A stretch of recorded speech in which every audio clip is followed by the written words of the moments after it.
So I drove the Nissan Sentra 2022 year model, the SR trim, in this electric metallic blue color for about a week as my rental car, and I wanted to make a few videos sharing with you guys the exterior look of this car since this is a top trim level, as well as the interior of the car and what tech features it packs inside, and my overall experience driving it as my daily driver for a week. This video, as the title implies, will only focus on the exterior, but definitely subscribe to the channel if you want to check out the interior video as well as the tech feature video. But let's go ahead and get started, starting with the overall design of this car. The SR trim is the top tier sportier model, so it has things like a more aggressive frontal look, a lot more black trim all the way around the exterior. It has this rear spoiler.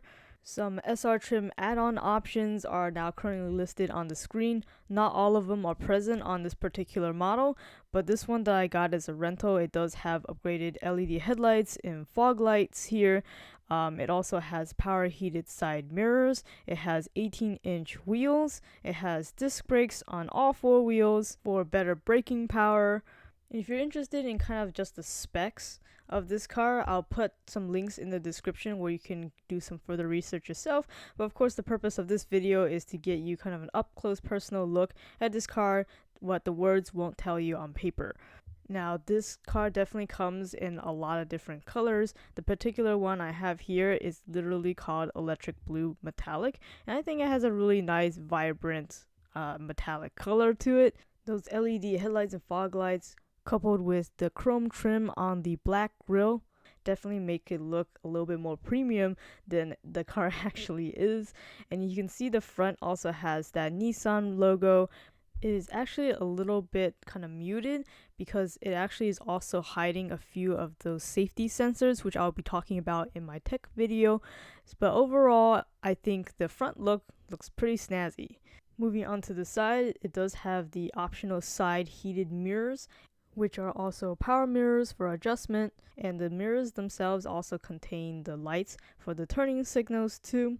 The side windows, I noticed, are actually really clear and not tinted at all, so it's actually really easy to just see into the vehicle. They are also a little bit lower than what I was used to on my Toyota Corolla, so that means checking your blind spots is a lot more visible. On the right side, you'll find the gas tank, and the cover itself is actually plastic, so a little bit cheaped out over there.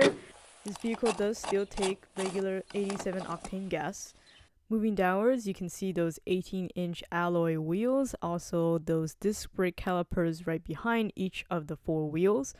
And if you're curious on what the specs of the tires are, here they are, to be inflated at 33 psi each. It has a pretty decent turning radius. It says it has a 19.05 feet radius, and I noticed that it had a better turning radius, at least compared to my 2013 Toyota Corolla. But compared to my 2013 Toyota Corolla, the ride is a lot more sportier and a lot more rough, so I felt like the suspension could have absorbed a little bit more bumps in the road. I did find that it was a little bit jarring going over smaller bumps or cracks in the road. It has a 4.9-inch ground clearance, so that's kind of just low enough to still have that sportier ride without having clearance and, having things scrape along the bottom side of your vehicle. Oh yeah, and while we're still looking at the side of the vehicle, I can't forget my favorite feature about this car, which is that there is this button on the driver's side and also the front passenger side on that door handle that you can press to both unlock and lock the vehicle as long as the key fob is close to the car. So you don't even have to take the key fob out of your pocket or your bag. As long as it's on your person near the car, you just can press that button to unlock and lock the car.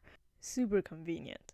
Now moving on to the rear of the car, you can see that it has that rear spoiler for the sporty look in the black and chrome trim at the bottom there, continuing on with that overall look.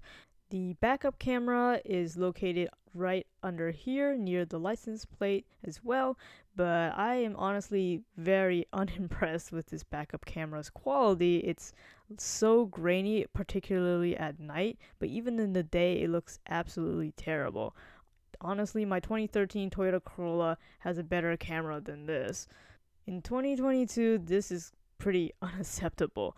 There's even an option for an overhead view of the parking camera, but I've also been told that that camera also sucks, so don't waste your money getting that upgrade. But at least it has these alignment markers on it, and I'll talk a little bit more about it in my tech video. Again, subscribe to see that video. But that'll do it for this exterior overview video. Hope you guys liked it. Any questions, leave it down in the comment section down below. Stay tuned for my next videos. Thanks for watching.